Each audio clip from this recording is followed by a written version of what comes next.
Hi everybody, it's Orlando Peña here.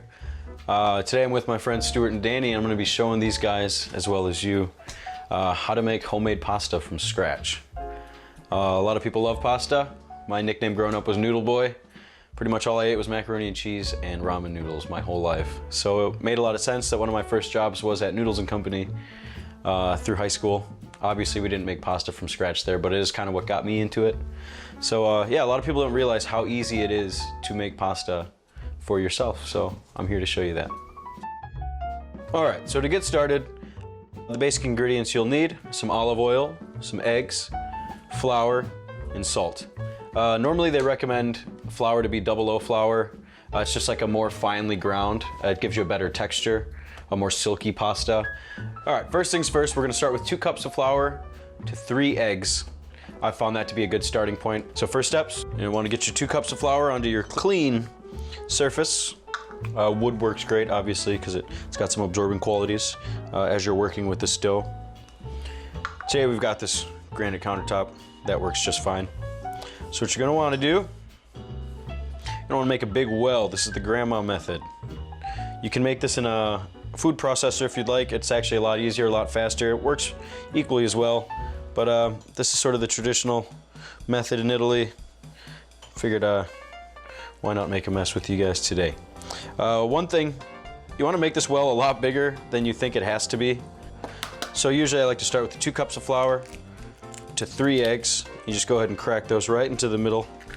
That's why you want to make sure you have those walls nice and high. Beautiful.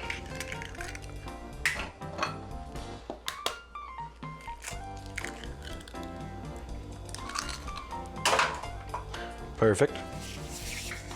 So you want to grab a fork, and basically you're just going to start whipping the eggs. You want to get them kind of incorporated within themselves before you actually start bringing any flour into the game.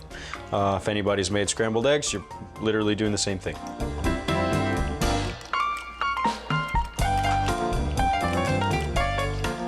So now that you can see that the eggs have sort of mixed in, it's pretty much where you'd want them to make scrambled eggs. What you want to start doing is bringing in flour little by little off the sides of the walls. You don't want too much, otherwise you're going to get clumps. It's not going to have a good consistency later on when you cook it. So little by little, you just want to start bringing some in, get it all mixed in, bring a little bit more in. In the end, all of this has to go in there. So the technique here is to apply with the butt of your hand. You're going to go forward, you're going to come from the side, give it a turn, fold it over on itself, so that you're incorporating air, and that's going to activate the glutens, which is going to give it that spring. It's going to give it a nice bite in the end. So what you want to do is you want to get some plastic wrap, saran wrap. Make sure it's airtight sealed in there, and just set it in your fridge, a cool place for 45 minutes. All right, so it's been about 30-45 minutes, bare minimum for resting your dough. It's looking beautiful. I've had some wine in the interim. Next up, this recipe is for about 4 servings, so we're gonna go ahead and quarter this. Good. Now she's all locked in. Got plenty of room over here to feed the pasta through. Yeah, we'll get to work.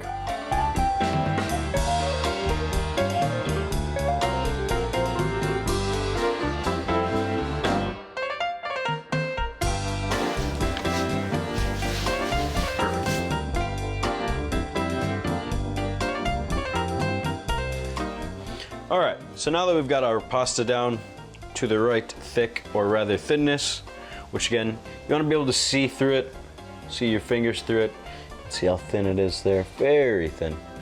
I usually just stick with like a pretty standard like fettuccine, spaghetti, angel hair type thing.